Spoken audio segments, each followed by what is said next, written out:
Right, this is kind of sort of the first part of my video. Um, this is my new mouse and keyboard. I do have another mouse. It's a Cone Amo remastered, but this is a Red Dragon. This keyboard replaces the mechanical gaming keyboard I had. Well, I still have it. It's just in the closet, along with the mouse that I bought. But unfortunately, the gaming keyboard was backlit in blue. It had no other colors. This keyboard is currently set up in red, but it does have 7 colors that I can cycle through. Um, it's a little bit difficult, but yeah, I can do it. There's green, violet, yellow, cyan, white. That's blue. That's like a royal blue. And then there's red. Or I can just, I don't know if this does that. Oh, that's breathing. There we go. Or we can just have it light up like a Christmas tree. But the mouse stays red. But it does have a braided cord. I like braided cords. It's really nice. Okay, this is going to drive me nuts. Get it back onto red.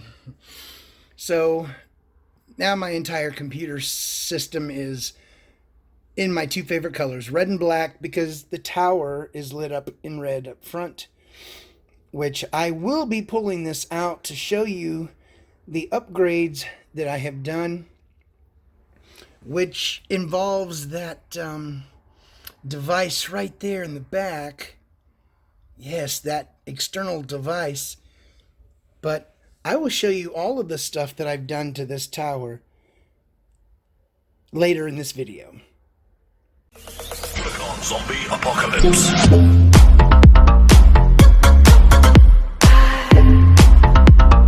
Okay, so now we're going to move on to the next part of this. In a previous video, I had upgraded my RAM from 8 gigs to 16. I wound up ordering 2 more sticks to get her up to 32 gigs. One of the sticks that I had ordered was bad. I put it in, turned on my computer, the tower beeped at me. So I wasn't sure which one was bad or if they were both bad. So I wound up taking out all the RAM the next morning and did the 2 new sticks one at a time. So I think I was stuck with 24 gigs for about a week before the replacement stick arrived. Now I'm at 32 gigs and it is dual channel.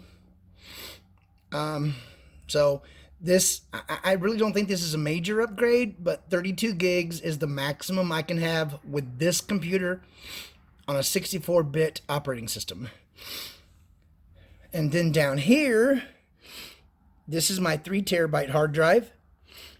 And this used to be a 1 terabyte hard drive, but as you can see, it is now an SSD that my operating system is on. This is a Samsung Evo 860, the 2.5-inch form factor. I'm trying to decide whether I'm going to keep this or change up. Because if you'll notice right down here, you'll see a little connector. That's for an M.2 SSD, but they are rather expensive. So you got the little screw right there, and then I'm trying not to touch anything, and right there is where you stick the one end of it in. But that's for my M.2. And then you got this little itty bitty one with the wires coming off of it. That's for the Wi-Fi, which I don't use because I am now connected via LAN. I'm hardwired in. Pardon my sniffles, but my sinuses are on the run today. So yeah, that was 32 gigs of RAM. I maxed out. This SSD was one of the most significant upgrades I've done. I used to get up in the morning, boot up my computer, go into the kitchen, get some coffee. By the time I came back, computer was up and ready to go.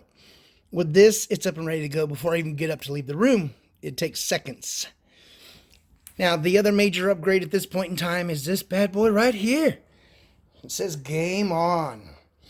Originally, this was a 300 watt power supply,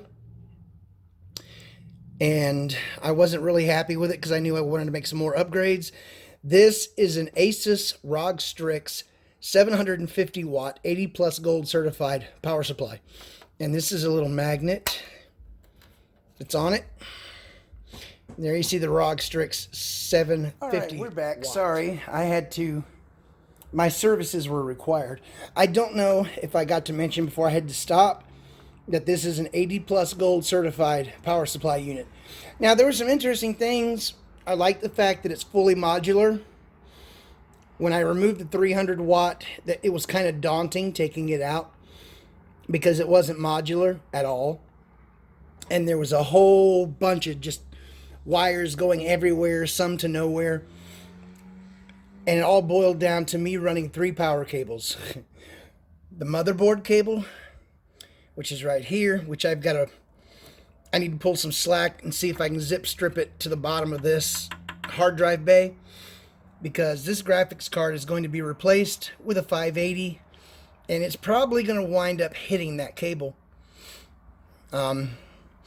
This 550 runs off of the motherboard's power. There's no power connector for it, but I still have all the cables for this in the closet, so that when I do put the 580 in, I've still got plenty of connections down below to run power. Also up here, this is the CPU. The original power supply. This is an 8-pin connector. The original power supply only had a 4-pin connected on the right side, and the left side was vacant. So when I ran the power cable for the CPU, I was thinking to myself, should I just leave it the way it was or just connect both of these? And I said, screw it, and I connected both. I don't know how that may or may not benefit the CPU, but power cable's completely connected now. Sad thing is, unfortunately, is if you look in there, there's something missing. Yeah, let me stand this up and I'll show you what's missing. If I can do it without dropping it. Alright, here we go. This is the front. This is going to be a little difficult. I'm going to get my other hand involved. Hold on. Where is it? There we go. As you see, that's open. This is my DVD/RW drive. Oh, it's empty. Where'd it go? It's totally gone. Yeah, about that. So it's just a door. There is no DVD drive anymore. So I now have 2 SATA connections up here.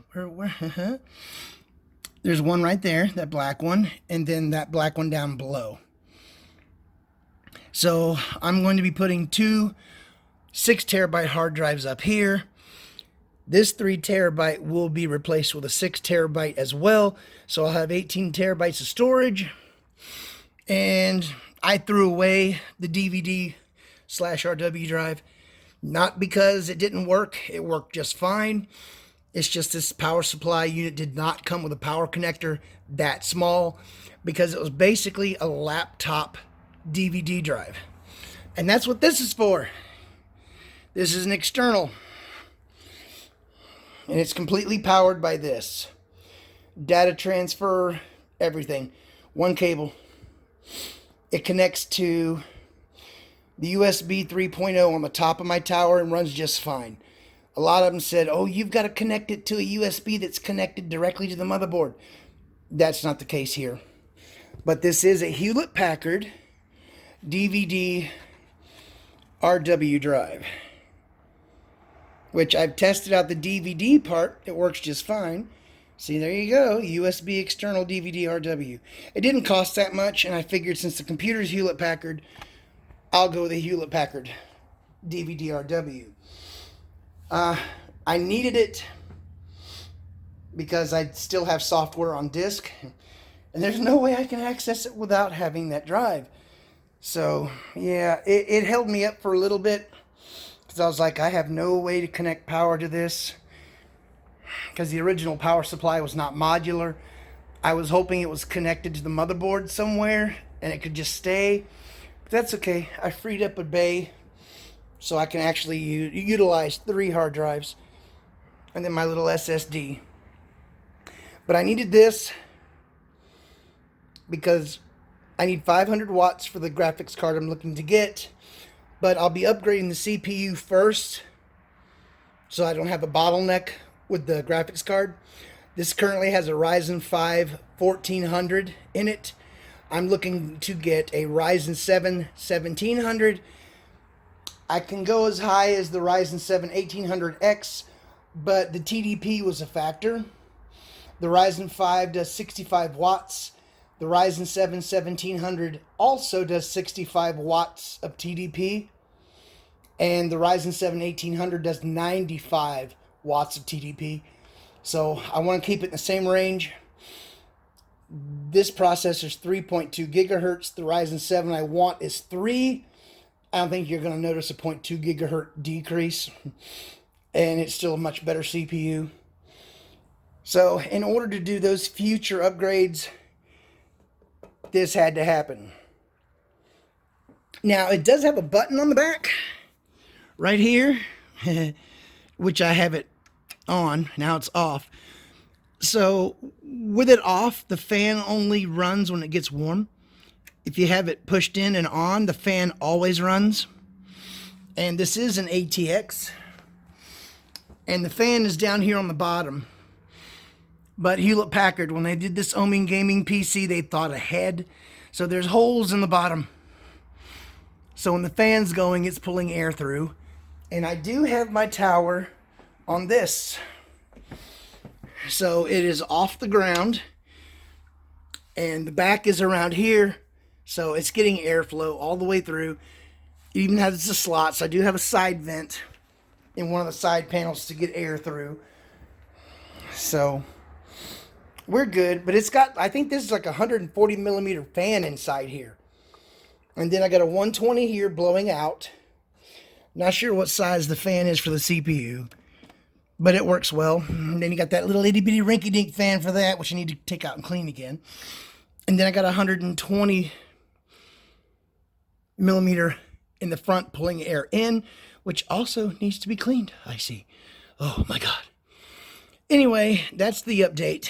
And with the update of this computer, to this point, I have not uploaded any videos to this channel for about a year. I've decided with the upgrade to my computer that is currently ongoing, there's only 3 things left to do. More hard drive space for storage, a CPU, a GPU, and this computer will be done. So, in honor of the upgrades, I've rebranded my channel as Razor Keen Gaming. So, I hope to see you on my channel. Have a great day, and until the next one, peace.